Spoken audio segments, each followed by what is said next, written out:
Welcome to a new episode of Opening Bid. I'm Yahoo Finance Executive Editor Brian Sozzi. Like I always say, this is the podcast that will make you a smarter investor, period. And also, like I always say, all these episodes will make you much smarter, and this will indeed make you a much smarter investor. I want to welcome in former Alcoa and Siemens CEO Klaus Kleinfeld. Klaus, good to see you. Last time I saw you was right in the middle of the pandemic. I was at a kitchen table talking to you remote, so it's good to see you in person here at the big, beautiful NASDAQ in Times Square. Love it. So, the state of global business has really been rocked by everything we've seen from the administration, notably on tariffs. Now, as someone that led iconic industrial businesses, where is your head at these days in terms of tariffs? Well, look, I mean, tariffs can play an enormously strong role. And for me, the big question is, what is the goal of these tariffs? You know, I mean, are we basically saying we need to level the playing field? You know, then we should sort out these industries and these countries where the playing field is not leveled, you know, but broad-based doesn't make much sense. Are we saying we need to bring strategic industries back? Okay, then let's define the strategic industries, and let's also do something that attracts them, not just a barrier, but also that attracts them here. And I'm happy to talk about that situation, you know, in the US, which I feel needs to be strengthened. Or do we say, you know, we want employment, you know, but in an environment where you have full employment like the US, it's hard to say I create more employment, you know, you have to do something then with the workforce. And that then comes together with, I mean, how do you get new workforces in here? So I am a bit confused on what exactly do we want to do, you know?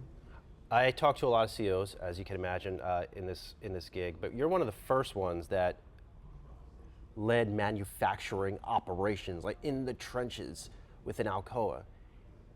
How difficult it is to stick a plant that is in China producing, let's say, iPhones, and building it in the US. How hard is it, and can products be made profitably here in the US? Well, the interesting thing, I have recently spoken to some of these folks who are over in Asia and who are making electronics for the US, and they wonder, you know, they have factories here in the US. I mean, they can increase the capacity. That's relatively easily doable. They are highly automated.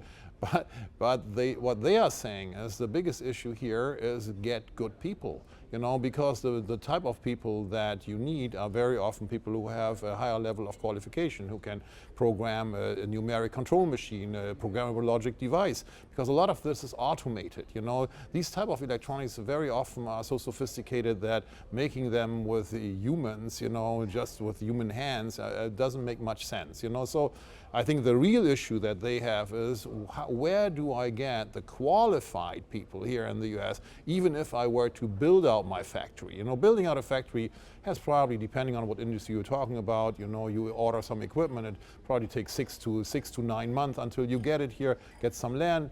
In many industries, it can be done relatively quickly, you know, but then the question is, where do I get the qualified people? And I mean, what we have seen at the time at Alcoa, that the level of qualification in the US, you know, you needed community colleges to basically drum up, get micro degrees. I mean, I can't tell you at how many locations, you know, we work together with the community colleges to give them a welder degree, you know, to make them basically appropriately educated to fulfill the jobs that are needed today.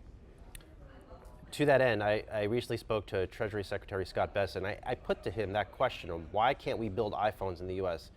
And he remarked, we don't need a PhD to put an iPhone together. I guess true, but you still have to have people to do these jobs. Yeah, and it's not about the muscles that they have, you know, you have to know, I mean, Europe, I've seen this firsthand in Germany, you know, because Germany, 25 to 30% of the economy is driven by the automotive industry.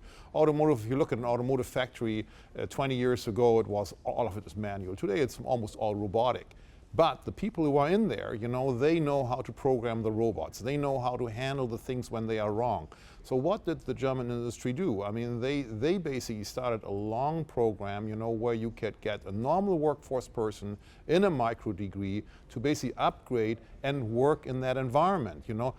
Higher pay, better working conditions, and a better employability long term, you know. And I think that's the connection that we need here, you know, to bring people up to that scale, to have a future job. It's not the old jobs that we should defend, it's the future jobs. Well, if you think that in China they're all sitting there in sweatshops and putting this together, you are dreaming.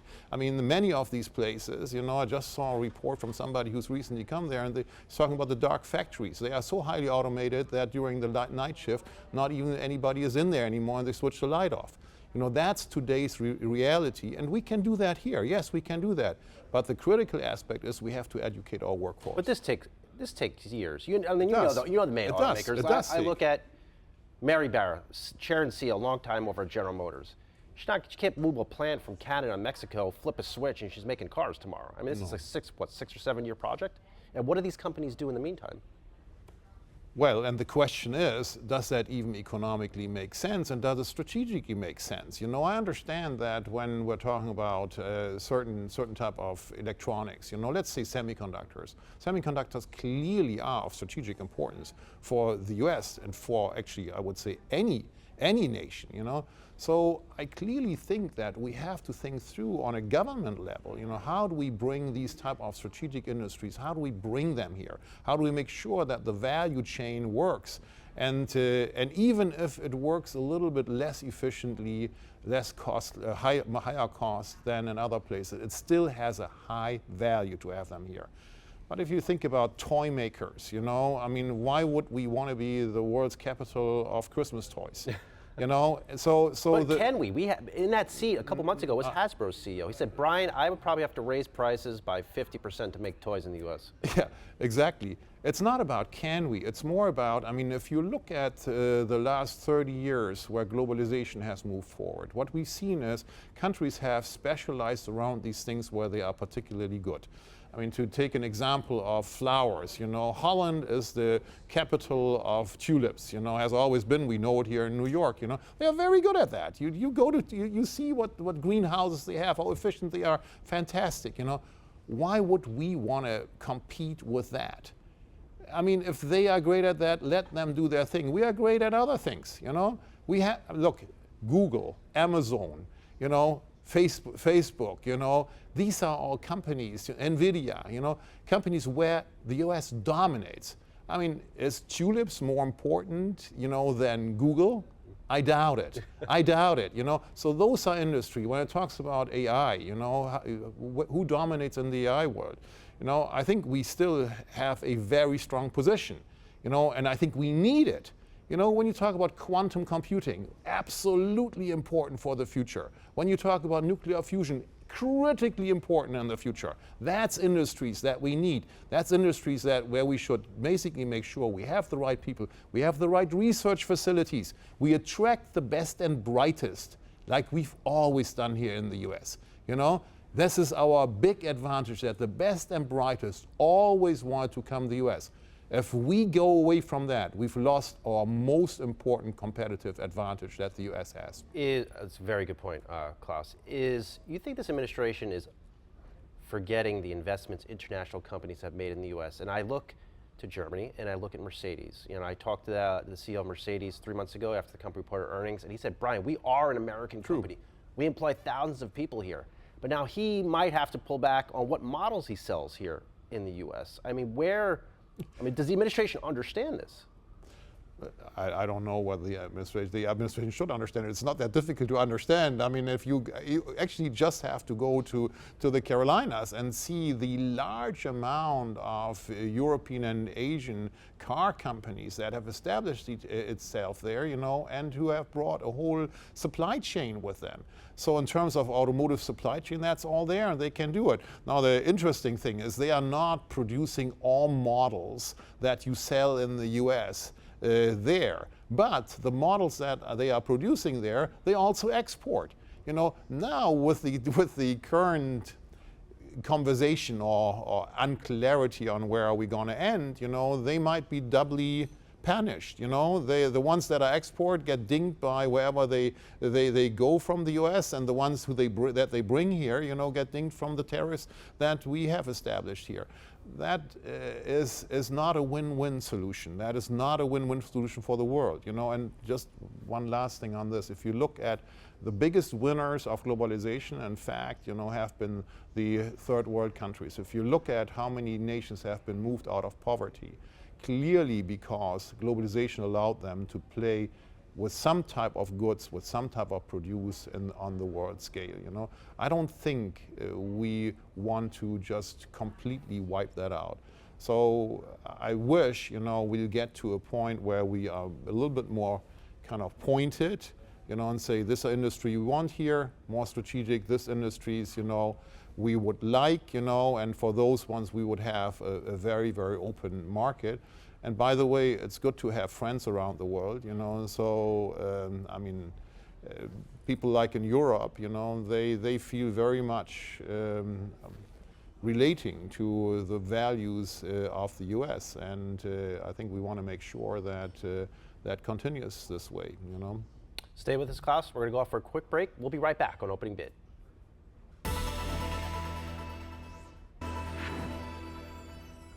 All right, welcome back to Opening Bid. Having a really awesome conversation with former Alcoa and Siemens CEO Klaus Kleinfeld.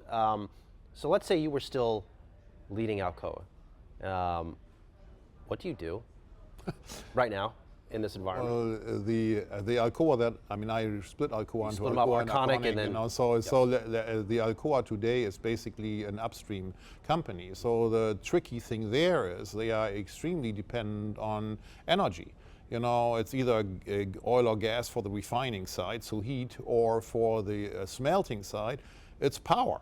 You know, and that's one of the reasons why Canada plays such an important role also in the aluminum industry, because they have a lot of cheap and clean power. They have hydropower, you know. So here in the U.S., many of the power prices have shot through the roof, and many of these facilities have just not been economical because of that. To bring that back to life is not a short-term thing. Just not a short-term thing. Who's building smelters here in the U.S.? I don't think anybody's building smelters here in the U.S., you know, and for that reason, you know, you would have to come with very cheap, stable power, and I'm talking about huge amounts of power, and it has to be stable. So it can not just be, I mean, a few windmills or a few solar panels. Stable power, you know. So you have aluminum. When you would be, if you were on the phone with the CEO of a car company, do you say, I'm going to have to raise prices on you by 20% because of this tariff? Is that the reality? Is that what we're looking at here in the U.S.? I mean, in the end, I think that's one of the things people have to understand. The tariffs, the money goes to the government, you know, and then the question is, what does the government do with it? But the first effect that it has, it makes the good that comes into the U.S. more expensive. And then the question is, I mean, is the one who imports it, will they bear the additional cost, or will they give it to the consumer? I think in many cases you will see they will not bear it. They will give it to the consumer.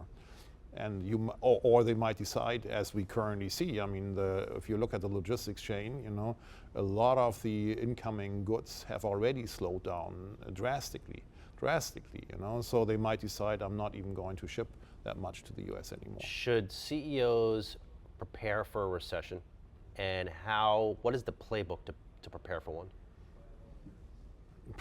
Well, I think you always have to prepare for change, and in the current environment with the volatility and the uncertainty, I think you have to prepare for a different world, you know. And the typical playbook is, I mean, you will be careful with your costs, you know, so with your spend. So you will look for cash. Cash is the most important thing, and probably you will say, hey, you know, before I spend too much on this, you know, I'd rather wait. Definitely wait for the next 9 months, hopefully sorting itself out, you know, and we're gonna go to a very wonderful environment, which has still the potential to happen, you know.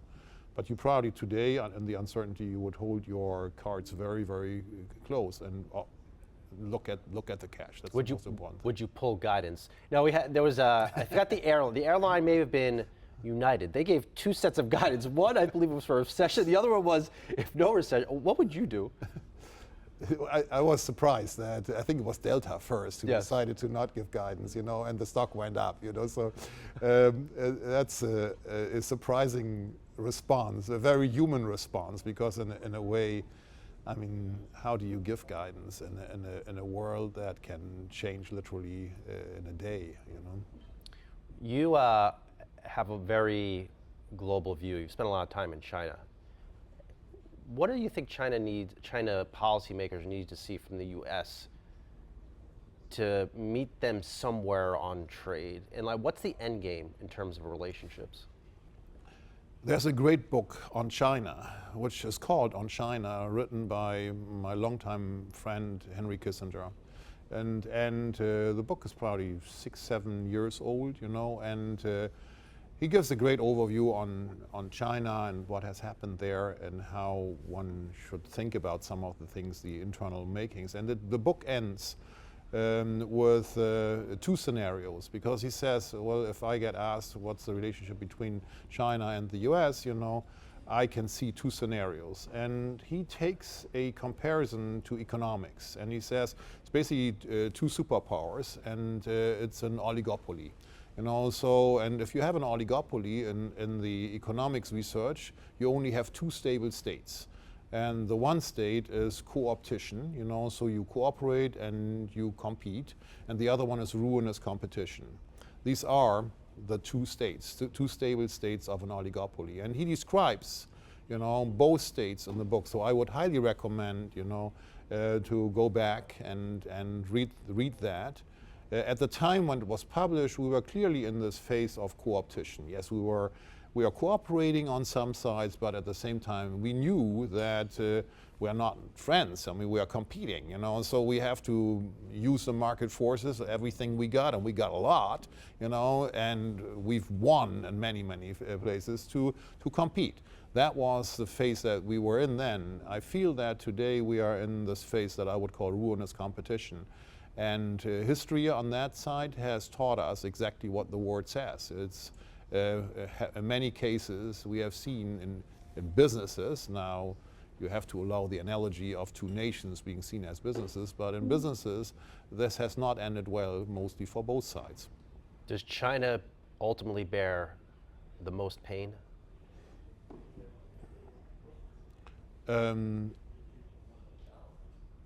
Having dealt with Chinese leaders on so many levels, I have to say that they have a very long-term perspective and a lot of breadth, long-term breadth.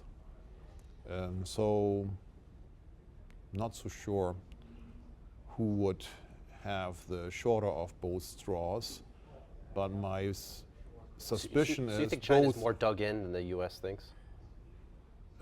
China will never be dug in.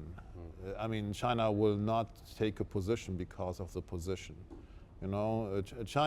Chinese or Asian thinking is not chess. It is Go. And you think in the Go, you think about degrees of freedom that you have to move on the board. So they will always look at what degrees of freedom do I have to move on the board, and they would look at a perspective of a longer term perspective, than here of 3 to 4 years of a government, But I think one thing is for sure. I mean, it might be that both sides are losing in this, not just one side is losing in this. In the last minute and a half, or 2 minutes, I should say, we always love to get a take, one final take from our guest. Now, I remember you visiting President Trump in his first term, part of the CEOs that went there and visited him and I guess advised him on certain things. It feels different this time around, Klaus, where I don't know if the president is listening to CEOs the way he was in his first term. If you saw the president again, what would you tell him about the state of business and about his policies that are maybe more hardline than his first time around? Well, I think the general idea of loving our nation and wanting it to be great and making it better is exactly the right point to start with, At the same time, I think you want to look at the unintended consequences, and be very clear or more clear on what exactly do I want the end game to look like? You know, what do I want? As I said, I mean, do we want to bring employment here? Then there's a certain amount of things that we should probably do. Do I want to have strategic industries? And I think it's pretty easy. You name the strategic industries, and you also have to deal with that. And you also always have to look at how do I get the best and brightest from around the world to come here, you know, because that's going to give us strengths. And my strong belief, and I've also put that in the book, you know, so my strong belief is in the end, the only sustainable competitive advantage is the people that you have and the way they work together, you know. Isn't it great you don't have to give earnings guidance anymore? I agree, yes. Oh, it's good to see you. This is a real treat to catch up with you in person. It's been a while. Former Alcoa and Siemens CEO Klaus Kleinfeld, good to see you. Thanks for stopping by here at the NASDAQ in Times Square. We'll talk to you soon. Pleasure, thank you. All right, and that's it for the latest episode of Opening Bid. Like I always say, continue to hit us with those 5 stars on the podcast platforms, thumbs up on YouTube. I appreciate all your comments. I learn a ton from them every single time. We'll talk to you soon.